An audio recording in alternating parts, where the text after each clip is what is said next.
tomorrow. We have incredible guests from other provinces even. That's how special you are. Some young as you are, you will relate to. But that's not my job. My job here is to hand over this session to our Slayer. Rudy, over to you.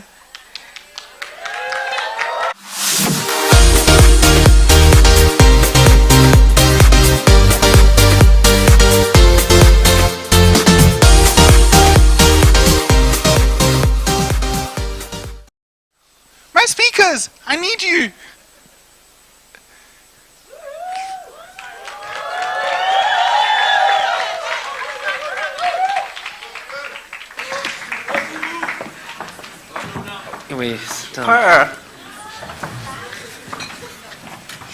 Good morning, everybody. I hope you have slayed your son, yay. You all sound deflated. Why? Let's get some energy. Thank you. Thank you so much. Folks, the session is titled Leading Today for Tomorrow, where we connect challenges of today to solutions for tomorrow and for the future of education in our country. Our panel today is a lovely mix of candidate fellows as well as instructional leaders who have done some really, really amazing things. And I don't think I would be able to do their introductions justice. And so I'm going to hand over to our panel to introduce themselves. We'll start with Luna. We'll move over to Abonga. After that, we'll go on to Komoto. And lastly, we will have Christian. Luna, over to you. Thanks. Hi, colleagues, guests. I'm Luna August. I don't actually know how to introduce myself, so I am going to say firstly that you may know that I'm in PGCE at UCT. I am also a staff member at UCT. Yeah, I work in at the intersection of student development and academic development as a learning designer or learning experience designer. I am also the co-author of a paper on diversity and inclusion that was accepted for publication. Wow. You are a slayer. Thank you so much. Thanks. Abonga, you are probably the most famous principal in our that's been going around in our community, and you've done some really great things. Let's hear a bit about you. All right, thank you, Rudy. First of all, this is Abonga Mze. I'm the principal at Nwala Senior Secondary School. Nwala Senior Secondary School it's a high school based in Umtata, Eastern Cape. So I'm the teacher by the profession. So I'm happy to be here. Thank you very much for having me. Thank you so much, Abonga. Komocho, tell us a bit about yourself. Hi. All right, good morning, everyone. I'm Kumojo Mashele, and I am the high school product manager for Spark Schools, which is a network of private schools. Our vision really is that South Africa leads global education, not that Spark Schools leads global education, but that South Africa leads global education. I'm really excited to be here with all of you. I was the founding principal for our first high school, and I'm really excited to share today about leadership in education. Yes, Christian.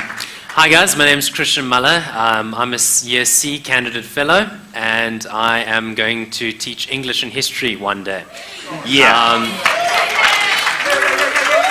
And I'm originally from East London in the Eastern Cape. And thank you, Eastern Cape people. And and I'm very excited to be here and very interested in what's going to be uncovered here today. Thank you. Wonderful. Folks, we're going to have a conversation about leadership and what that looks like in practice, more than it does in theory. and we will give you time for questions and answers at the end. So please write down any questions that you may have for our panel. I want to start with Abonga. Abonga, you've been in the news at the beginning of the year, and your story blew up. You've done some really amazing things at your school, and really turned that school around. How did you do it? All right. Thank you very much, Rudy. But I think before I talk about my current school, that is Muller Senior Secondary School, I will come maybe to first day as a teacher. Because in 2015, I got the opportunity to be employed as a teacher in South Africa. So to day one, I'm a teacher for mathematics, and then I go to the class. I got into the classroom, and there were approximately 100 learners into that class. And then I asked them one question: how many of you believe that one day you will pass maths in grade 12? And then it was 30% of the class. They raised their hand, and they said we're going to pass. And then 70% of those learners did not raise their hand because they believe that they cannot pass maths. And then I said, since from today, simply because I'm employed to make sure that all of you in this class, you're going to pass maths. So from today, I want all of you to raise up your hand and believe that you're going to pass maths. So since that day, they understood that, okay, this is the person that is going to assist us to make sure that we're going to pass maths. And then the next thing that I've done that day one, I take that is grade 8 test, and then I gave to grade 10 learners, and then I gave them, this is the test, this is out of 25, right, this is grade 8, you are doing grade 10. They were shocked. Why do you do this? They say, write this test. And then over 100, I think it was 40% who passed that test. That is grade 8. Now, for me, I was not there to make sure that I show that they know nothing. But I wanted to know their baseline, their understanding, because now as a teacher, it's all about planning. For me now, if I'm coming to this class, I'm going to plan for them. It means I must understand first, what do they know? 40% passed, and then 60% failed. So now me as a teacher, it means now I must be able now to plan on the strategies that I'm going to assist these 60% so that each and every learner into my class make sure that passed mathematics. Then since that day, all those learners starting to love maths because they could see that this is the person who understands us. So it means now as a teacher, you must first understand your learners. What do they know? What is their baseline? Before now you start by teaching. Before now you start by planning. And then now it will be easy now for you to plan on the strategies that you're going to do. So now this is me as a teacher. Then in 2019, there is a school called Muller Senior Secondary School. That is, I'm a principal at. That school got 0% in maths, 0% in physics. And the department came to that school and said, there are two options. We close the departmental science, or we hire someone that is going to assist. And then they created a post that is as an SOD. Said, hire someone that is going to help and assist these learners with mathematics and physical science. All right, I applied for that job. Many people that they were my friends say, don't go there because now you will be degrading your status, because at that time I was one of the specialists in Eastern Cape. And then for me, I said, I know my vision. The vision is I can change, or I can make impossible in terms of learners, that is to pass maths, because if these learners can pass other subjects, why they don't pass mathematics and physical science? Then I said I will apply that job, and then I got that job. When I arrived there, it was 2019 June, and then they got 0% in maths and physics, and the previous year they got 0% in maths and physics. And then I said to them, since from today, I'm here to make sure all of you, you are able and you are capable of passing. Now, the problem is, when you go to the deep rural areas, the problem with our learners is because they start to say, we cannot pass, we cannot do this. And then now you, as a teacher, the first thing that you must do is say, you can do it, and I'm here to assist you on doing that. And definitely, in that year, I started with morning classes, afternoon classes, incubation like Ilima, whereby we take learners into the weekend classes, and then they stay in school and revision all the time. And then they started to see the vision, because now they can see there is something there is a direction that we're moving with it. And then now the school started to changed, and then the results started to improve. In 2018, when I arrived there, the results were 28%. Now, 2020, I was employed as a principal, as an acting principal. And in 2021, I was employed now as a principal, and the results from 2021 were 88.6%.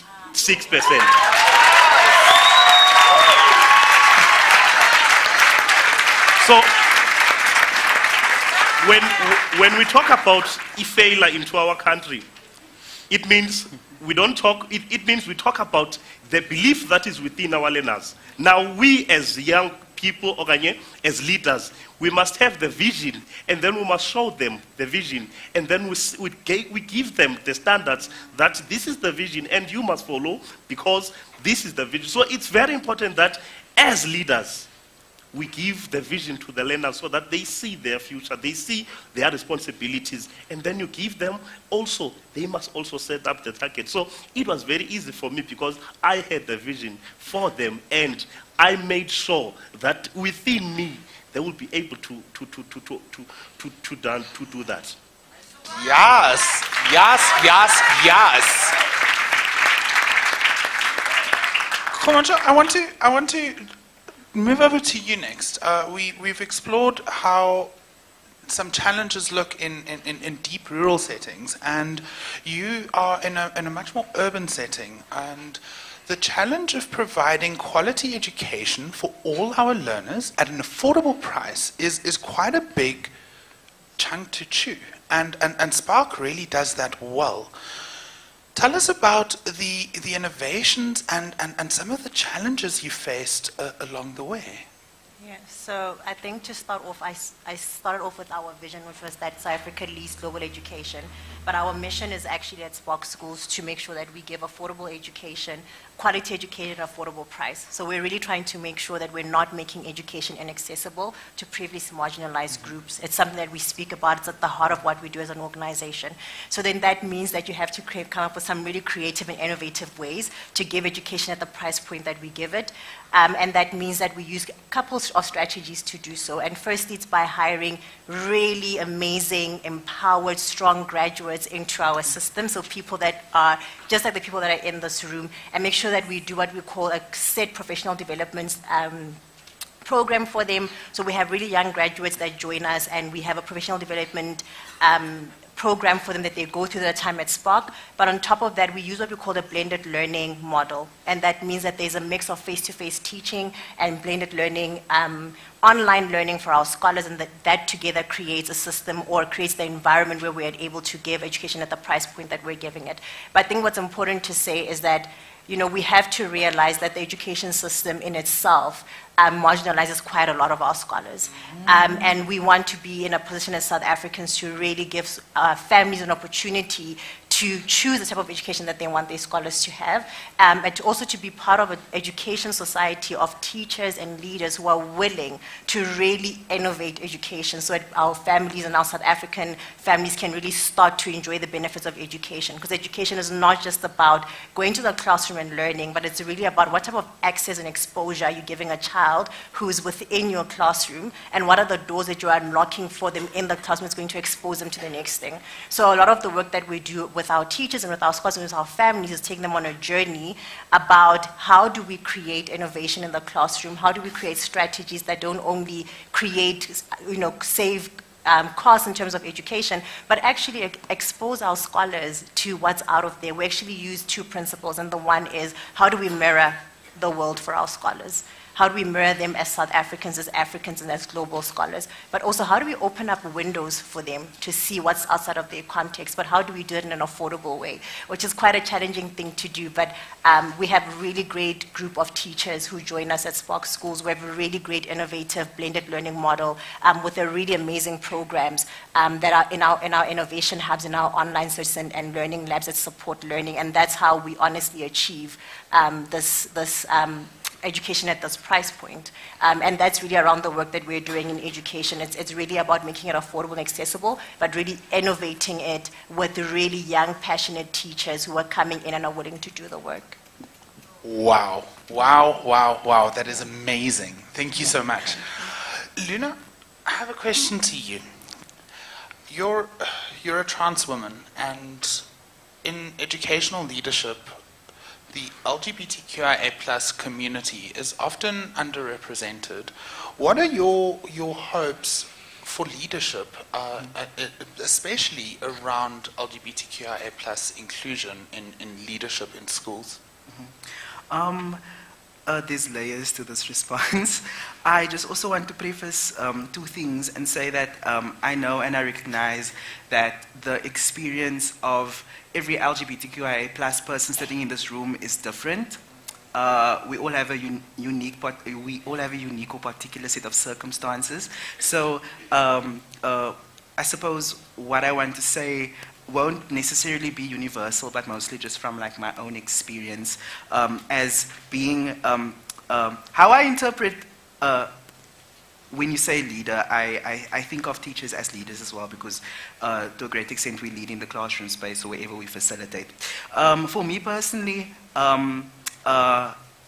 owning my identity has been a liberating experience, and because I've had that process of liberation, I've been able to show up as a more radiant person and show up fully in the spaces where the spaces that I lead or the spaces that I facilitate. Like personally, my stance with regards to life and showing up as a trans person is always to deplatform the hegemony, to deplatform the cis heteronormativity, not giving them a chance, not letting them breathe. I also, one of the questions that Matabo, as my program officer, actually asked me in my first consultation session was to think about what it would mean for me as a transgender woman to be what would it mean for the children or the students in whatever spaces I facilitate to have like a transgender woman as their teacher, facilitator. And what does it mean to be at the forefront as a trans person? And what could my presence possibly mean to the student who is hiding in the shadows? And I think that, I would definitely like to be, a light to those students. And the learning process, the education process is something that requires us to be inherently vulnerable. The process of learning is vulnerable, and there's this brilliant Global South decolonial scholar, Kasturi Bahari Leek, who speaks about the pedagogy of vulnerability. And basically, I agree with this, where the teacher, or the argument is that the teacher will be unable to meet the demands of a classroom if they don't sort of match the level of vulnerability that their learners show. And I very, very much agree with that. And I think as LGBTQIA plus people who have deep experiences of exclusion, we recognize how other people may be feeling because we know what it feels like to be oppressed. Wow. Thank you for that. That is such a profound response. I love what you said about the pedagogy of vulnerability, and that super profound. Christian, I want to move over to you next. You are in a student leadership position. What tools are you picking up today that'll guide you and assist you as a leader in the schooling space for tomorrow? That's a very good question. I'd like to say that, in my context, I've taken up student leadership positions in the tutoring fields. So I've taken up a position at Tiksport High School, which is the high school that the University of Pretoria owns. And it took me a lot of time and struggle to actually get there in terms of applying. And, now I'm a permanent member of that faculty. And now I've recently become, I was chatting to Luna earlier about also becoming a permanent tutor at the University of Pretoria. And that's a very new area of expertise that I'm going to have to look at. I mean, high school kids and university students is two very different things. But what I've really learned from my experience is definitely the harsh realities of teaching. Now, I have no experience in a rural school like Oudtshoorn Mthatha, where that's the harshest of realities. But we like at JGF, and this isn't a fault with JGF, but we are dreamers. We are the dreamers of South Africa. We all have dreams and visions about what we're going to do with the education system. But what I learned from my experience is that there are many obstacles that we don't think about in a conference like this. For example, we talk about, all the great things we're going to do, but then we don't think about engaging with a classroom that just won't listen, or students that are sleeping in class or are just not interested. And these are the harsh realities that I've actually picked up on through my tutoring experience and in leadership positions at the school now. It's difficult, and there are many realities that we are not aware of. And I encourage every single one of you to find, no matter how small, a leadership position that you can entertain, either as a student or as a young teacher, and really learn the value of responsibility. I think responsibility is such an important thing that we need to learn and embrace as young South Africans and young reformers, because creative expression and visions and ideas are very important, but it needs to come with responsibility and realistic thinking as well. And I think that's what I've learned. And yeah, thank you very much. Wow. Thank you. Thank you. Abonga, many of our candidate fellows are of an age with you. And this is quite profound. We get people under the age of 30 who are radical change agents and who want to shake things up in education in this country.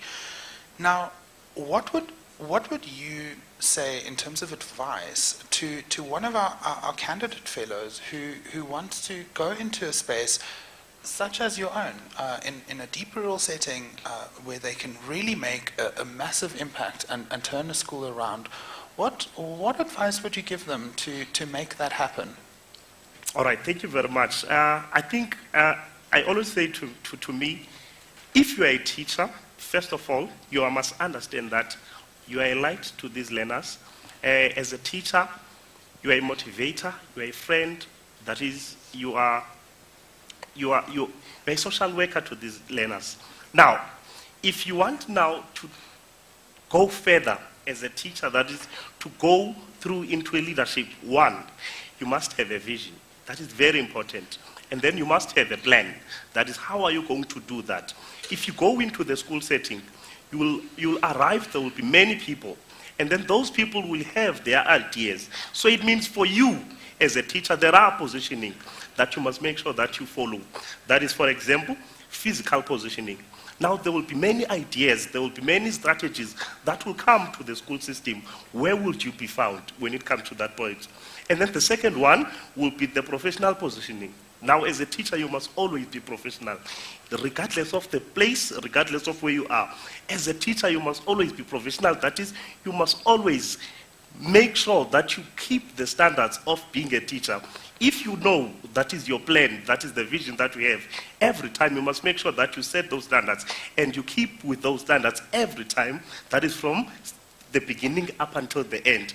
And also as a teacher, you must know that there is emotional positioning that you must make sure that you concentrate about, because there is DPE, there is parents, there is learners. So there will be emotional damage that will happen. So for you as a teacher now, you must be able to balance your emotions when you are dealing with teaching, so that every time you will be able to move forward with your vision or with your journey. Now also you must make sure that social positioning is very important to teaching and learning. So it means if you are a teacher, you must make sure that you socialize with your learners, you socialize with other teachers, you socialize with teachers within or outside, that is from other schools, so that you will be able now to carry now that is your vision at the end of the day. So now as a teacher, it means you will be able to go forward with your plans if you make sure that you put these things in front and you can succeed at the end. Wow. Folks, have a vision, make a plan, and stick to it. Lovely. For our next part of this conversation, I would like to have some insight into some of the challenges that you've experienced as school leaders, but we're not asking for the solution. We're not asking for what you did.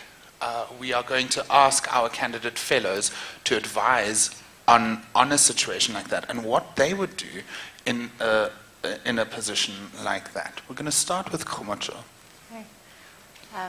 Awesome. I think one of the big challenges that we've experienced within our organization is that over the past 2 years, we've obviously been in a pandemic, and that's come with challenges in terms of teacher gaps and scholar gaps. So we're coming into 2022 and we're realizing that we have scholars who've missed quite a chunk of their learning, up to 50% of their learning if they were in a different school to our school, up to 70% of their learning if they were within our network. So you're having scholars that have 2 years worth of gaps in terms of their learning journey. But then you also have teachers in terms of professional development who for 2 years were in survival mode. They were just trying to get kids to learn. They were a lot of the time were not spending time in their own professional development and exploring out there. So the challenge here is you've got two sets of stakeholders with major gaps. What do you do to close the gaps so that scholars can reach their ultimate success, especially scholars who are about to write matric this year and next year? What is the strategies that you would use to close those gaps? Wow. Luna, do you have any strategies that you would suggest to close these gaps? So I'm particularly interested in the challenge around the professional development of teachers.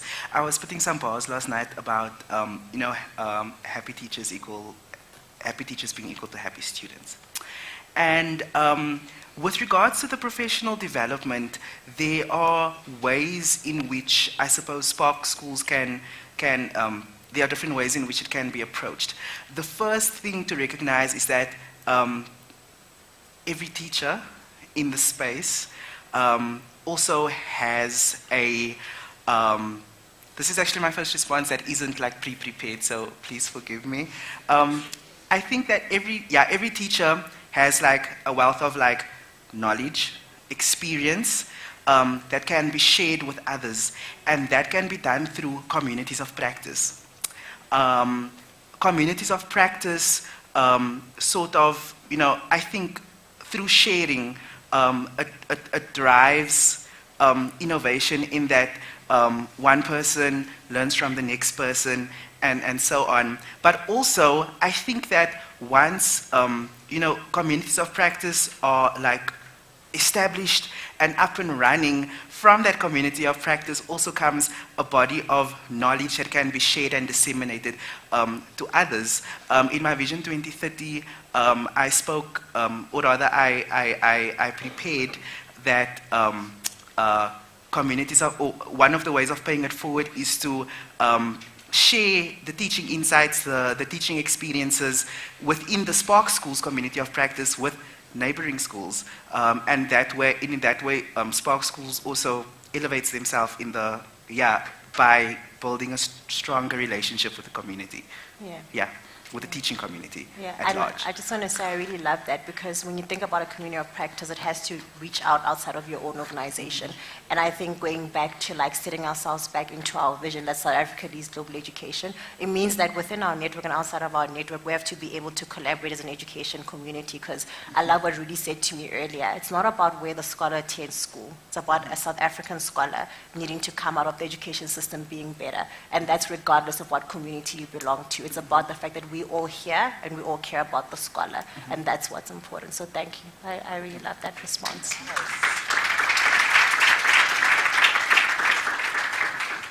Now, Abonga, what is one of the biggest challenges that you've experienced in your time as a school leader? All right. I think one of the challenges I've experienced into deep rural areas, we are still having problems of infrastructure, resources, technology. Now, if you look now, the world is moving now to fourth industrial. Everything now is being done using technology. But one of the challenges that we're facing into our side is technology, infrastructure, and resources. Now, those challenges make now teaching and learning very difficult. Now it means as us, as teachers, we must now use the practical method, that is the traditional method, using the paper, printing a lot of copies. So that is the biggest challenges. That is the biggest challenge that we're still having into South Africa. There are still schools that are still behind in terms of infrastructure and resources.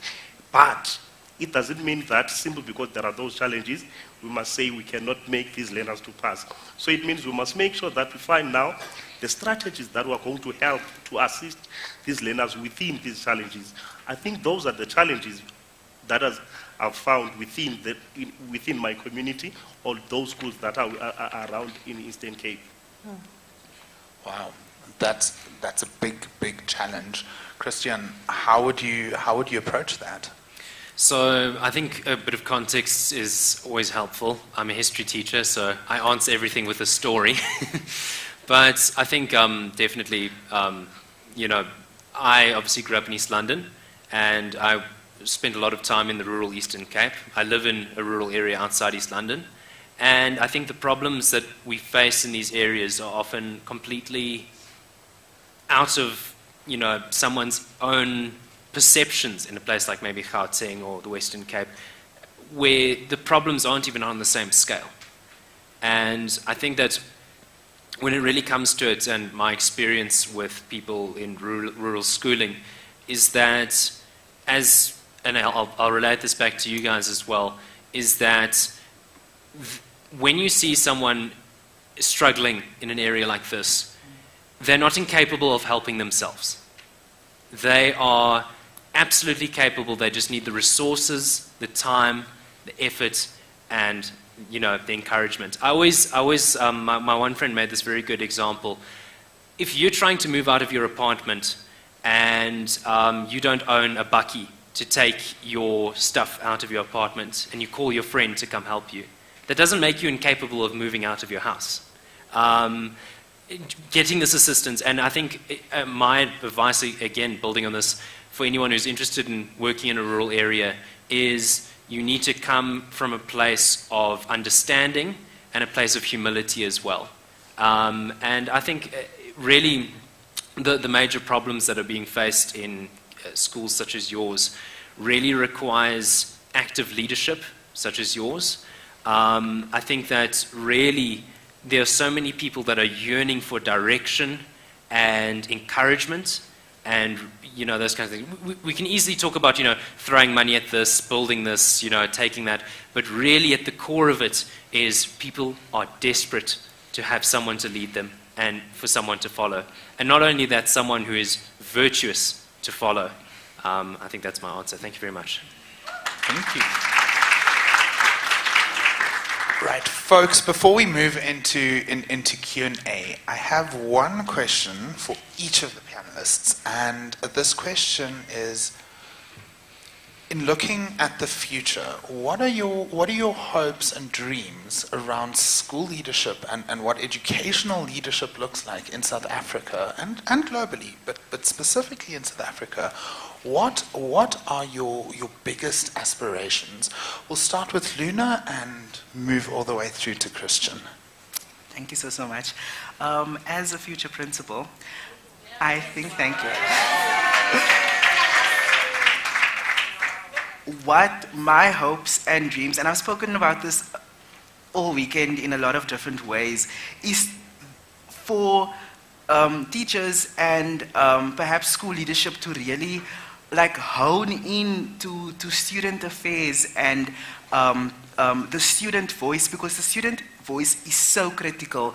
Who do we think we are to design learning experiences for students without students being present? Who do we think we are to make decisions for them without them? So my hopes and dreams are definitely student inclusion in decision making, active leadership development, leadership capacity development in students. I feel like the public schooling system or schools sometimes shy away from the RCL, the Representative Council of Learners, and they use RCLs in a way that benefits the school. And it doesn't work like that. RCLs are a democratic structure, supposed to be elected democratically, where students have a say in what happens at the school. So my hopes and dreams are for educational leaders to hone into student development, student affairs, and yeah, the student voice. I mean, that's why we're in the classroom, right? Abonga. All right, I think my answer will be very straightforward. It will be inclusion of youth into the leadership. If you look into our schools, if you find the management over the SMT, you will find that there is 90% of them are people that are old, and it's only 10% of young people. So for me, I would say, if the government of South Africa can change, that is the system whereby I would say, in every SMT of any school, there must be 50% of young people and 50% of old people, so that these young people, they will give their energy, their ideas, their ambition to these old people, so that now the schooling system will have a new direction. So I think within that, there can be a lot of improvement in terms of the direction of education in South Africa. I love that. I love that. You know, I dream of a world where all the faces in front of us are in those leadership positions, because it's a bunch of slaying that is happening. Kumoto. So I think I'll speak about within the South African context, because I think it's layered as you spread out. But I think my ambitions would be to have school leadership teams and school leaders who are really reflective of our context as a nation, who are really willing to create influence within our curriculum, to start looking at diversity, inclusion, and equity within our curriculum. I think that we need leaders who are going to be brave enough to challenge the current curriculum that we give our South African scholars, who are willing to use their power within their schools to really speak to the curriculum changes. I think that if our curriculum does not reflect our scholars, does not reflect our country, does not reflect our context, then we're basically mirroring the wrong things to our scholars. And I think that my real ambition is to have the people in this room and anyone who is in leadership to really start to look at the lens in which we drive curriculum in this country, and to be willing to change that. Yes. Christian, how about you? So basically my vision is that we can create an environment similar to what Abonga was telling us, where we can, very simply, where we can have school systems that are driven by the energy of the youth and supported by the wisdom of the elders, And I think so often, again, as I said, we can't, Abonga was telling me as well, we can't discard the knowledge that's been accrued over time and what has come before us. Not all of it may be right, not all of it may be correct or just from what we've said, but there's so much value in some of that. So much value in some of the systems and the structures that we still use today. So my vision is, as a future educational leader and expert teacher, I'd like to say that I would want to create an environment where both the past and the present are brought together to create a better future. Wow.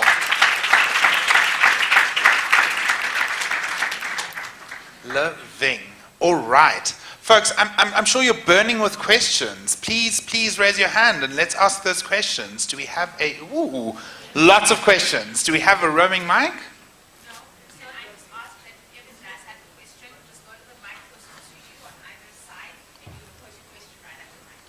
Perfect.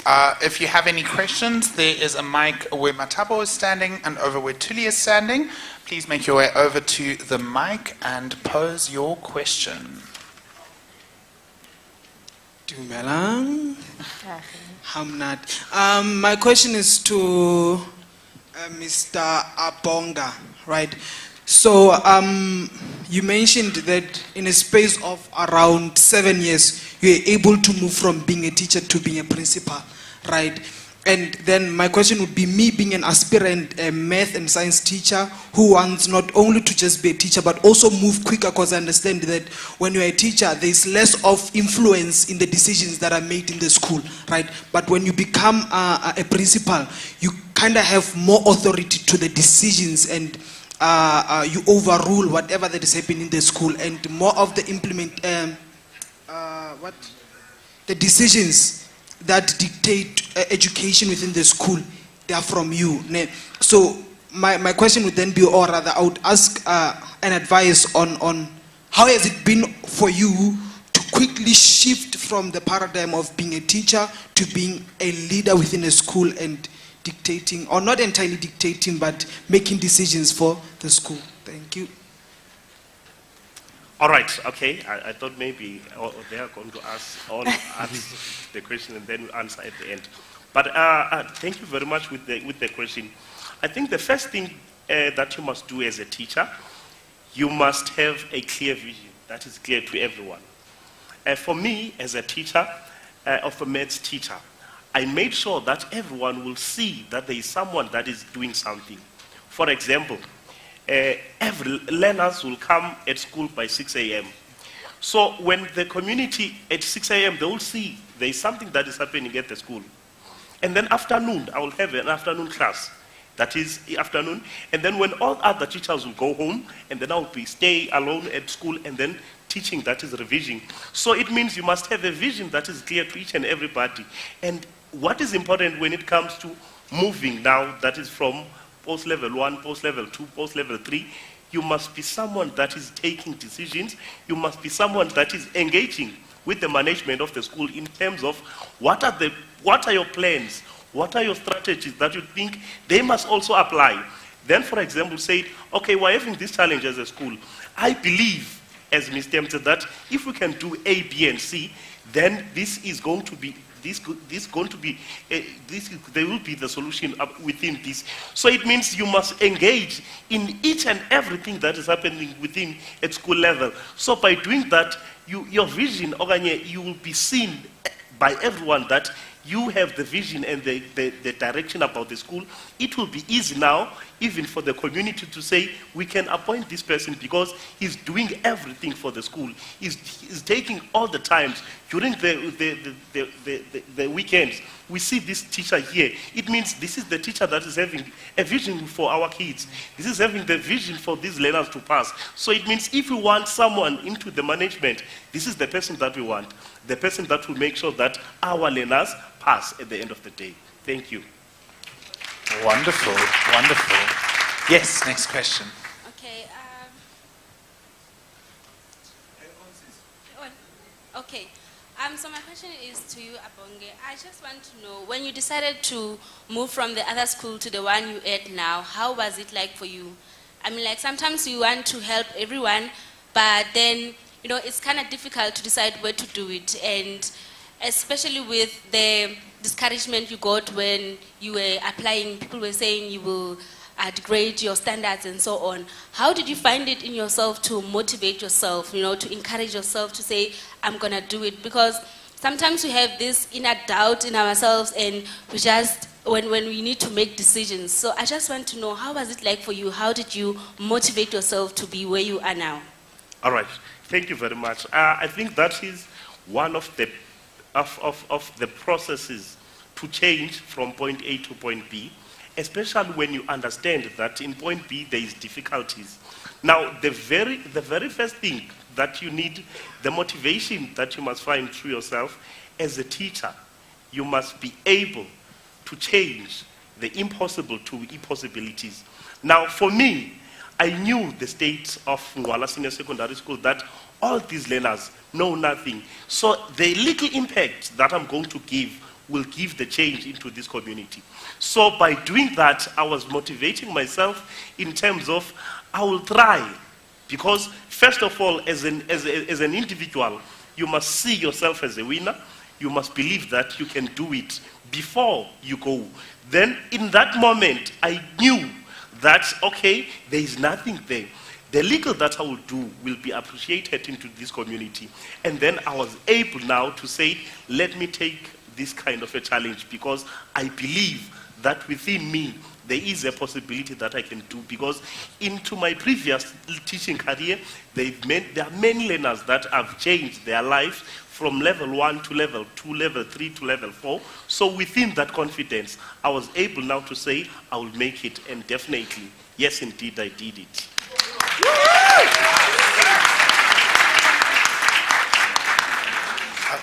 Folks, we are running low on time, so I'm going to take 2 more questions, and after that, you are more than welcome to engage with our panel over lunch and ask any of the other burning questions that you may have. Let's go with the next question, please. Okay, hi. My question is for Luna. As the former LGBTQIA+ school principal, I have a question to you is, how does a transformation and inclusion look like? What are some of the things we need to learn and unlearn before we go to the classroom to support our kids? That's it. Let me start with the section on learning and unlearning. I think, I think what needs to be learned and unlearned, it's too wide to pinpoint a specific thing, but I definitely do think in the LGBTQIA+ context, if you find yourself leading a cohort of LGBTQIA+ students or teaching LGBTQIA+ students, it's very important to go through a process of sensitization so that you don't do the right thing, so that you don't do the wrong thing. Like, I see a lot of misgendering in classrooms. I see a lot of silencing. I see a lot of binary girls line, boys line. Why? It's inherently oppressive. That's the one thing. How inclusion looks like for me, like fully in a school context, I made some notes on this, and it's also some of the things that I practice.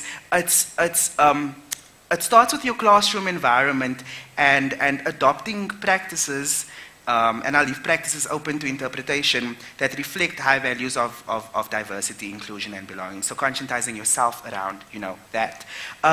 It's adopting like a learner or a student-centered focus in your classroom and encouraging peer collaboration, because I found in my work with students that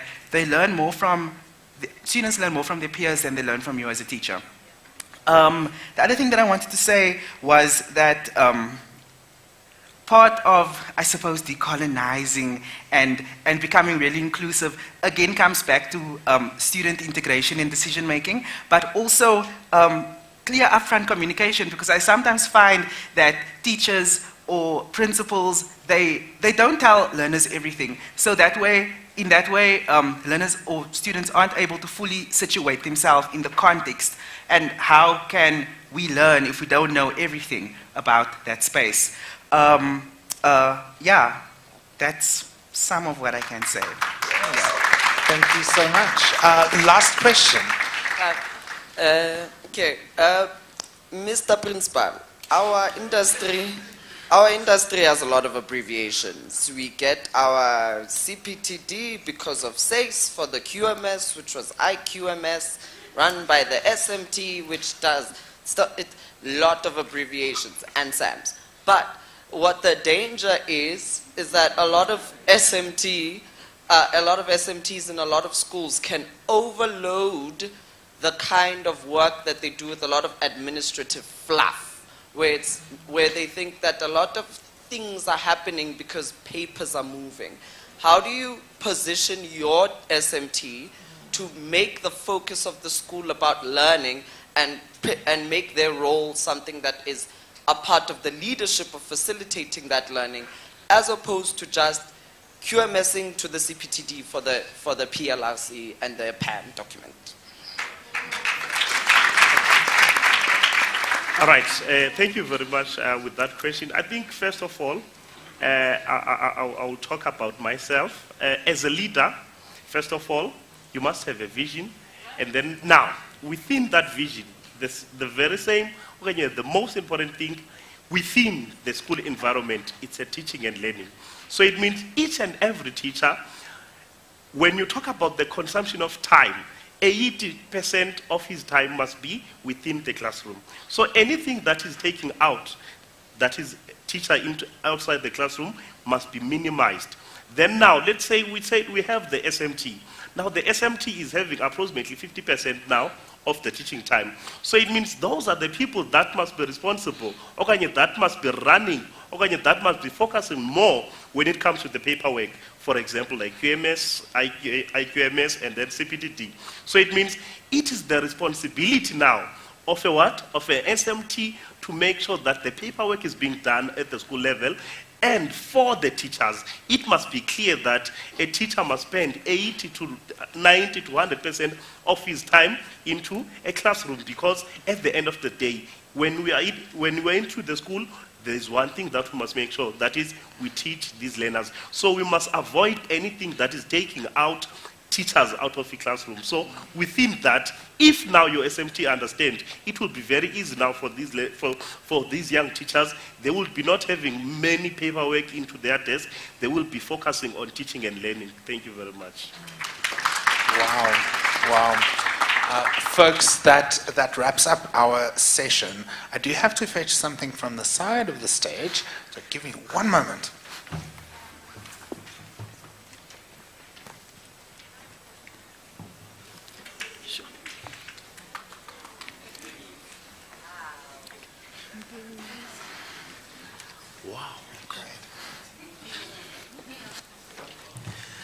I'd just like to show on behalf of JGF our appreciation for both our guests, and I'd like you to join us in showing our appreciation for their character and their life work, that what is truly deserved.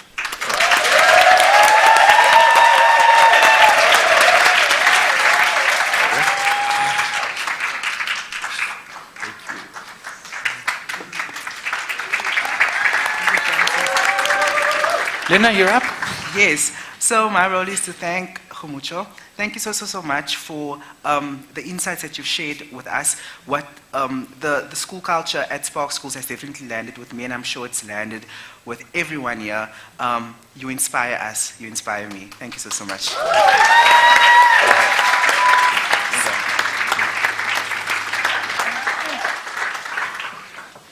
All right, folks, and with that, Leading Today for Tomorrow is wrapped up. I'm going to hand over to my colleague, Siwa.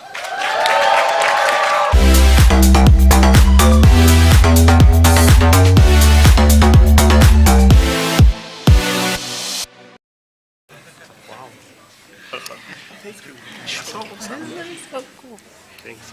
Yeah. So thanks again. Thank you.